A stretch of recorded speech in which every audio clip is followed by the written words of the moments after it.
Welcome to this edition of Diligence Inside America's Boardrooms. I'm TK Kerstetter, and I'll be your host for today's show. Today we're going to talk about why digitally savvy boards outperform all others. And joining me is somebody who's sort of lived in this IT world for some time. Please welcome Peter Weill, who's the Chairman Emeritus and Senior Research Scientist for MIT's Sloan School of Management and its Center for Information System Research. In addition to all his research and work for that, he's found the time to co-author 7 books all around the IT topic. So it sounds like you're going to be my resident expert for these questions, Peter. Thanks, TK. It's a great pleasure to be with you and your viewers today. Well, let's start by talking about some of the significant revelations that emerged from your research with respect to the board of directors. I believe I'm correct that in companies over 1 billion in revenue, you identified about 24% that had digitally savvy boards, and those 24% significantly outperformed the non-savvy boards in almost all key performance metrics. So let's start by defining what a digitally savvy board is and talk a little bit about your research. Thanks, TK. Yes, I worked with 2 colleagues at MIT, Stephanie Warner and Armin Shaw, and we used the digital technologies to be able to measure the digital savviness of every director in every listed company in the US over 1 billion in revenues. So that was the first lesson. Now with digital, you can do a population study. And the companies that had digitally savvy boards performed 30% better on revenue growth, ROA, and market cap growth, and a few other important measures.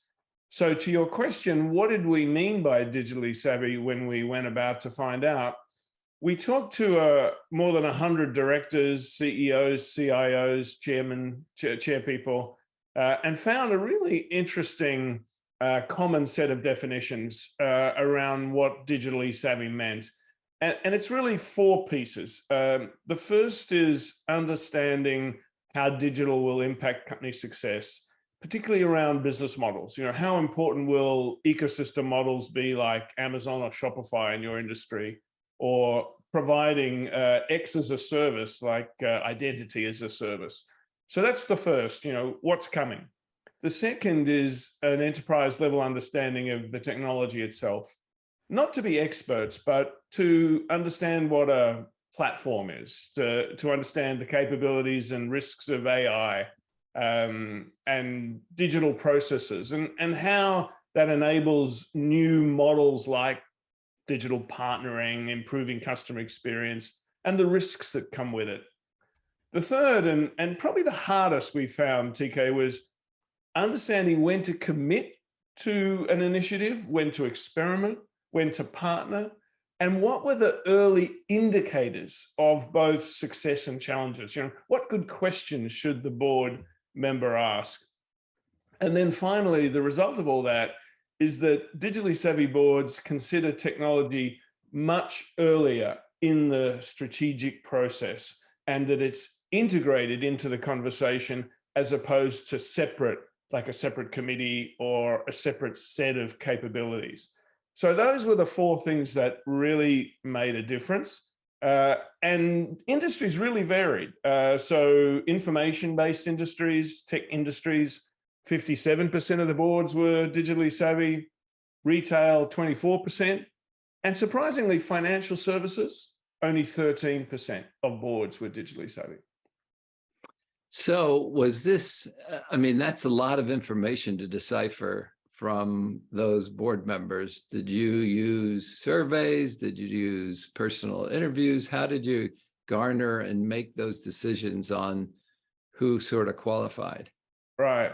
So we took those original interviews, the 100 or so interviews and surveys, from the key aspects and turned them into 270 key words and phrases that describe somebody's capabilities as being digitally savvy. So for example, software business was an example of a key phrase. And then we looked through, we downloaded the bios of all of the directors, and then used machine learning to score each director on those 270 keywords. And then we measured that for the board and correlated it with financial performance. So one of the big wake-up calls for me from this, TK, was instead of doing interviews with a few hundred, we could actually assess the whole population. So my number one recommendation to your listeners is to update their bios, because we're starting to see a lot of that kind of information being used for picking board members and assessing their impact. Of course, MIT used machine learning to come to the conclusion of this. I would be disappointed if there was any other method but. So, so one of the interesting outcomes from your research, and I think this was, I don't know if it was exactly a quote from you or just sort of in an article I read, but it says it takes three to tango, okay? So share with us why three tech-savvy directors positively tip the scales. And as a follow-up question to that, did you see on the boards that were tech-savvy that there was also younger board members who, you know, would seem to be more inclined to lean that way? Yeah, I think I did say it takes three to tango somewhere. And we didn't go out looking for that. But what we found statistically was if you had one digitally savvy director, it didn't make any statistical difference to the performance of the firm. We couldn't see anything. And even when we had two, there was very little increase. But when there were three, there was a big bump in all the metrics we looked at, like market cap growth and revenue growth and ROA. And so we interviewed a series of chairs, and one of them I thought had a really clear description of why this happens. And what this person said was that when we got our first digitally savvy director, we patted ourselves on the back and said, okay, great, we're on the journey, you know, we're ready. But no one listened to them. We kept doing what we were doing before, but we were happy that person was there. Then we got two, and those two people talked to each other in a language, he said, honestly, I didn't really understand, and it didn't have a huge impact.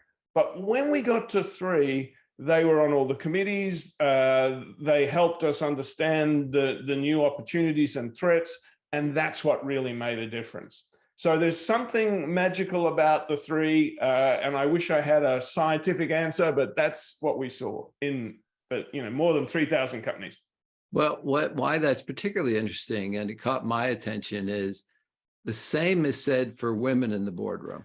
Okay, that 1 and 2 are not as significant. Okay, is when there's 3 women in the boardroom, there starts to be sort of a culture change, if you will, relative to that. So it sounds like 3 is a magic number, I think it is.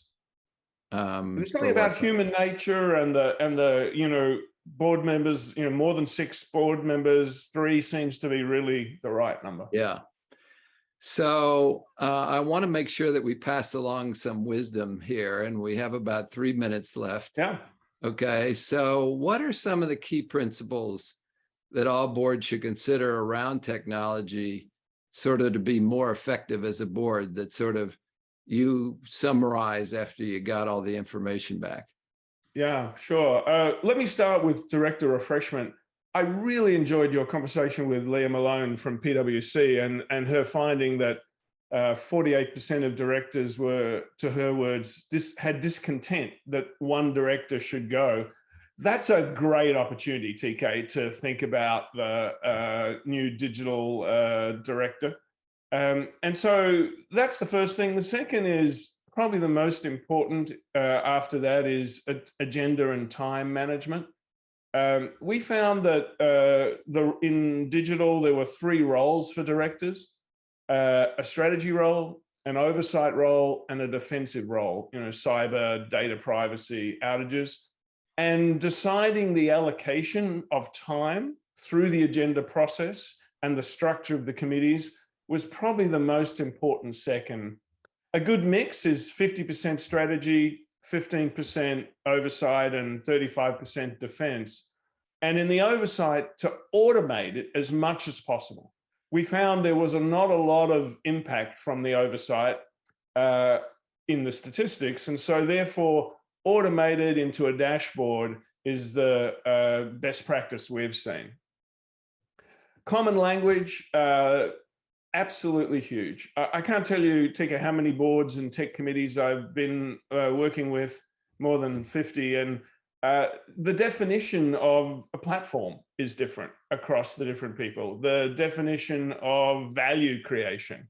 And in our new book, Future Ready, we talk a lot about the 3 kinds of value. So really having an investment in a common language is huge. And that's not just the board, it's the board and the senior management.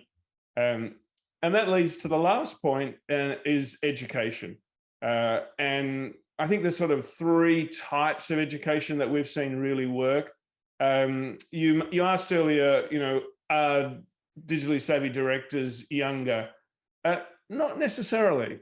What really drives a digitally savvy director is their experience in fast clock speed industries, like media or tech or information, but also an innate curiosity. Some of the most digitally savvy directors I met were older people who were very interested in that and led their own education.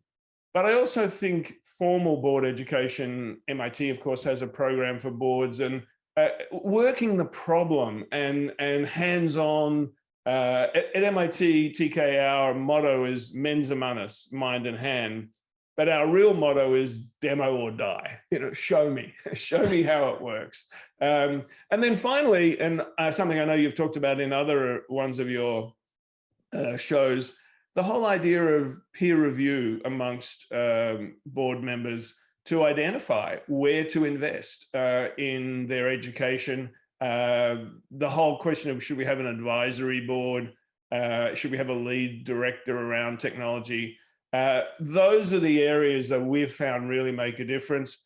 And that dashboard I mentioned earlier, to bring everyone to a common language with a common set of metrics, we see really makes a difference. Well, I know a dashboard is with people that have such limited time to keep pace as directors do with their limited amount of meetings is important. I know Diligent in its development of its technology is always working on making sure they can somehow put more information in the hands of directors and make it easier to keep track of sort of what's going on. So, Peter, I want to thank you for taking the time. This is fascinating. I'll always be curious if you are starting to attack new things in the boardroom space. I'm always interested in hearing, sort of what's the latest. And I know you guys there at MIT are on the front end of making sure you stay ahead of the curve. So I'm always interested in hearing. And I want to thank you for your time. It's a great pleasure, TK. I look forward to the next time we talk. Yeah.